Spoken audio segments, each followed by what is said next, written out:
All right, so for this video, I kind of wanted to talk about this thing that I discovered or it's like this mind hack that I've discovered for lucid dreaming, which is that if you find yourself in a position where you're trying way too hard in order to become lucid, you're trying way too hard to get a lucid dream. One of the things that you can do that I've discovered is that you can essentially do your technique, but only for a certain amount of time, and then allow yourself to fall asleep.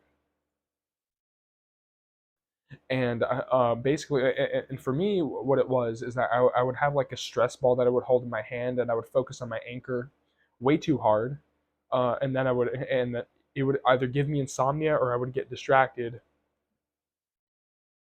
and give up and fall asleep, right? And so one of the things that I did that I've started doing is that I've started essentially just focusing on my anchor for like 30 seconds, and like after that 30 seconds, I allow myself to fall asleep normally, which and that got me lucid. Like just the other day, it got me lucid, like 2 times in a row, and I was able to like stabilize one of my dreams, one of my lucid dreams, in one of them.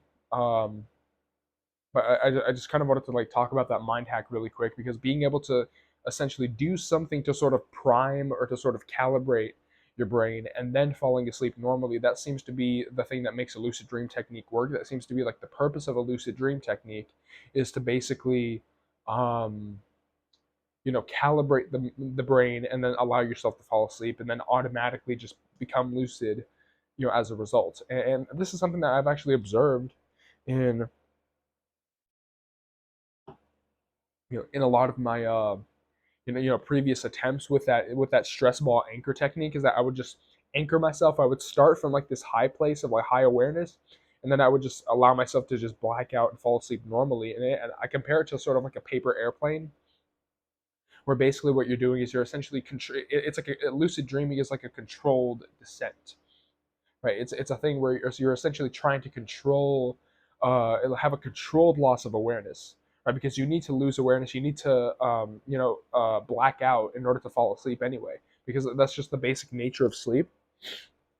And so, doing this thing where you basically do a technique to prime your mind and then fall asleep, like in sequence, right? Not trying to do both at the same time, not trying to fall asleep and do the technique at the same time, but doing it in sequence.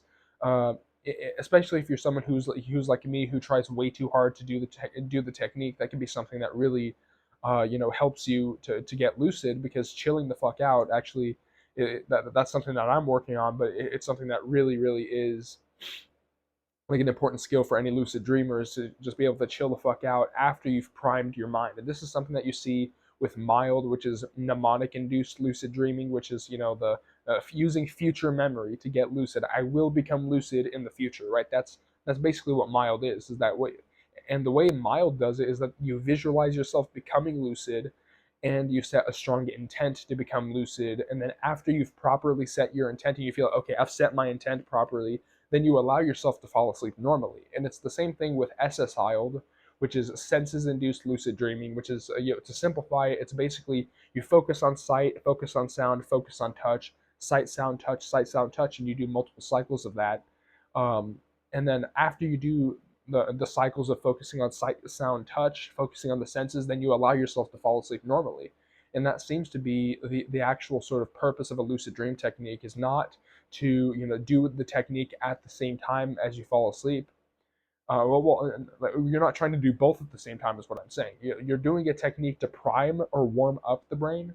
It's almost like warming up an engine in a car or something like that. It's like getting a pump in the gym. You're trying to warm up the awareness, intent, memory, whatever it is, whatever technique you're using. You're trying to warm that part of the brain up in order to fall asleep, right?